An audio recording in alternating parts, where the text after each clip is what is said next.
அல்லாஹ்வுடைய தூதரே, எங்களுக்கு நன்மை தான் எங்களுக்கு வேணும். அந்த நன்மை வேணும்னா உங்களுக்கு பிரியமானதை இறைவன் தர்மம் செய்ய சொல்றான். அதனால இதை கொண்டு வந்து ரசூலுல்லாஹி ஸல்லல்லாஹு அலைஹி வஸல்லம் சமூகத்துல ஒப்படைச்சாங்க. இன்னைக்கு நம்ம நிலைமை எப்படி இருக்கு பாருங்க. எது நமக்கு பிடிக்காததோ அதுதான் தர்மத்துக்கு வந்து முன்னாடி நிக்குது. இன்னமே இந்த சட்டையை நம்மளால போட முடியாது, இந்த கூப்பிட அந்த முசாபட்டத்தை கொடுத்துரும்.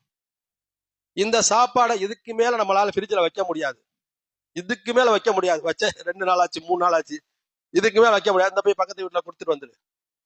அல்லாஹ் குர்ஆன்ல சொல்றான், உனக்கு கொடுத்தால் நீ வாங்கிக்கிருவியான்னு கேட்கறான். மனம் வந்து வாங்கிக்கிருவியான்னு கேட்கறான் அல்லாஹ்.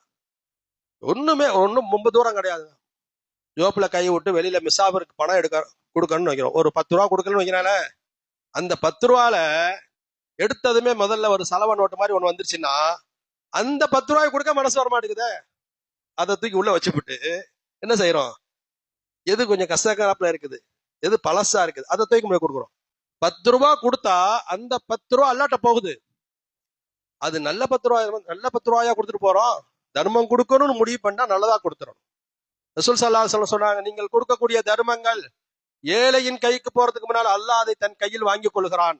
அல்லாஹ்வுடைய கைக்கு போகும்போது அது நாத்தம் அடித்ததாகவோ கிழிந்ததாகவோ பழசாகவோ இருந்துச்சுன்னா அது ரப்புக்கு தகுதியானதா? அது